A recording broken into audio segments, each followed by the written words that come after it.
నీ నెరిగింత అన్యాయం ఉంటదా అబ్బా? ఆంధ్రలా అమరావతి కట్టుకుంటానికి 15,000 కోట్లు, అది కూడా ఏడాదికే మల్లేడు మళ్ళిస్తారట.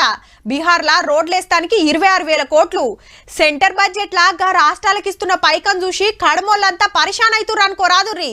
ఇయ్యాల్సిందే తప్పులేదు, కానీ అందరికి ఇయ్యాలే కదా. సెంటర్ వాళ్ళకు ఆమ్దాన్ వచ్చేదే మనం కట్టే ట్యాక్స్ల మీదకెళ్ళి. మరి మనకు కావాల్సిన ఇయ్యాల్సిన ఇయ్యకుంటే ఊకుంటామా? చల్ జంగులేపుడే అని డిసైడ్ చేసింది మన అసెంబ్లీ.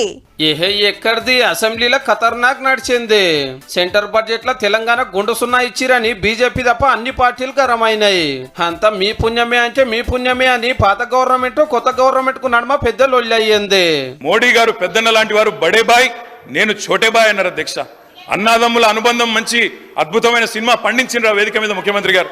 మరి ఏమైంది అధ్యక్ష? ఈ రోజు 2016 ఆగస్టు 7 ప్రధానమంత్రి గారు వచ్చారు. అక్కడ ఏం మాట్లాడిండు అధ్యక్ష మన రాష్ట్ర ముఖ్యమంత్రి గారు? మాకు కేంద్రం నుంచి 50,000 కోట్లు కావాలి, 1,00,000 కోట్లు కావాలని కోరబోము. మాకు మీ ప్రేమ మీ ఆశీర్వాదం ఉంటే చాలు. ఆయన ప్రేమలో మునిగి తేలి తెలంగాణ నిండా ముంచి ఫస్ట్ కాంచెల్లి మేము కొట్లాడుతూనే ఉన్నాం, ఎన్నో మాట్లాడినాము, అయినా ఏమి ఇయ్యలేదని రామన్న అంటే లేలే పార్లమెంట్ లో ఏ బిల్లు పెట్టినా ఫుల్ హిమ్మత్ ఇచ్చింది మీరేనని రేవంత్ రెడ్డి సార్ మొత్తం యాద్ చేసేయండు.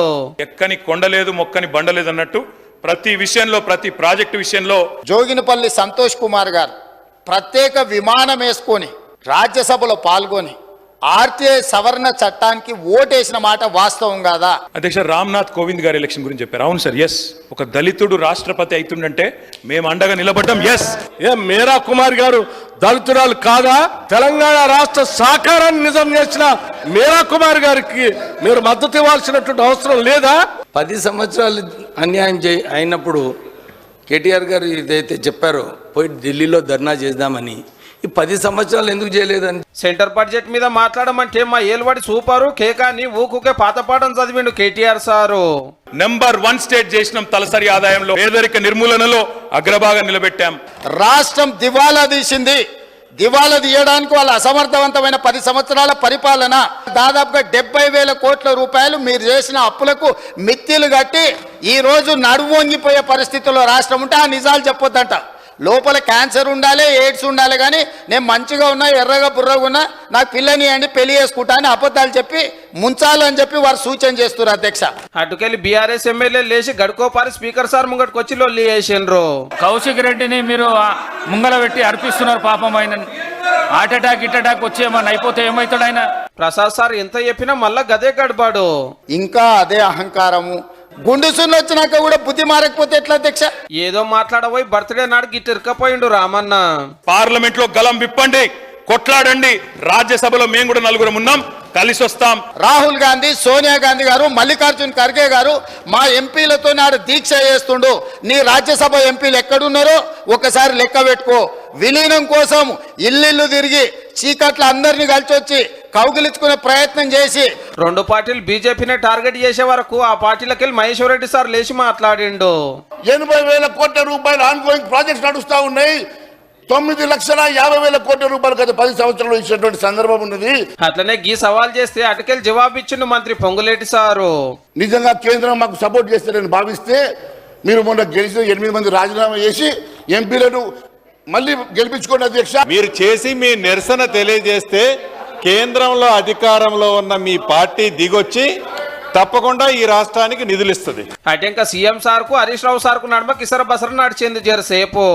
24 గంటలు తిరగకంటే ముందే నిమ్మకాయ రసం దాగి నిమ్స్ హాస్పిటల్లో ఎక్కించుకొని మేము ఎప్పుడు దీక్షలు చేసి చావు నోట్లో తలబెట్టినమని అబద్ధాలు చెప్పలే. 100 రూపాయలు పెట్టి పెట్రోల్ కొనుక్కున్నాం, కానీ 10 పైసలు పెట్టి అగ్గిపెట్టే కొనుక్కోక డ్రామా చేయడం ద్వారా ఆ రోజు రాజీనామా చేయమంటే తెలుగుదేశం పార్టీ తరఫున ఎమ్మెల్యేగా ఉండి రాజీనామా చేయకుండా పారిపోయినటువంటి చరిత్ర మీది. తెలంగాణ ఉద్యమకారుల మీద తుపాకీ పట్టుకుపోయిన రైఫిల్ రెడ్డిగా పేరు తెచ్చుకున్నది మీరు.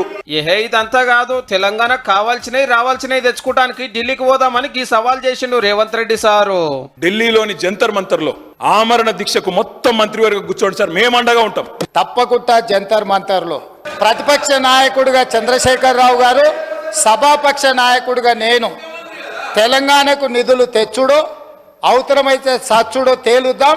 మేం సిద్ధం. తారీఖు పెట్టండి. చంద్రశేఖరరావుని తీసుకొని రండి. కేసీఆర్ ఎందుకు నువ్వు చేయి, నీకు 1000 మంది మేము రక్షణ కవచంగా ఉంటాం. హగనట అసెంబ్లీలో మాట్లాడటానికి రాడట, ఢిల్లీలో కొట్లాడటానికి రాడట కేసీఆర్ సారు. ఇక ఆఖరికి ఏమైందంటే సెంటర్ బడ్జెట్ లో మార్పులు చేయాలి, తెలంగాణకు ఎక్కువేయాలని సీఎం సార్ తీర్మానం పెడితే ప్రతిపక్షాలు హిమ్మతి ఇచ్చినాయి. 27 తారీఖు నాడు జరగబోయే ప్రధానమంత్రి నేతృత్వంలో జరిగే నీతి ఆయోగ్ సమావేశాన్ని తెలంగాణ రాష్ట్ర ప్రభుత్వం, తెలంగాణ ముఖ్యమంత్రిగా బహిష్కరిస్తున్నాం. అంతా జూట. తెలంగాణకు ఫస్ట్ కెళ్ళి మంచిగానే ఇస్తున్నాము, దీక్షల పేరు మీద డ్రామాలు చేస్తున్నారని సెంటర్ మంత్రి కిషన్ రెడ్డి సార్ గరమైండు. గిట్లా గత ప్రభుత్వం ఎమ్మెల్యేలకు కోటాలు ఇచ్చి నీకు 2 కోట్లు, నీకు 5 కోట్లు, ఆయనకు 10 కోట్లు, ఈయనకు 50 కోట్లు అని చెప్పి ఎమ్మెల్యేలకు పంపిణీ చేసి మనరేగా నిధులు దుర్వినియోగం చేసినటువంటి చరిత్ర తెలంగాణ రాష్ట్రంలో కనిపిస్తుంది.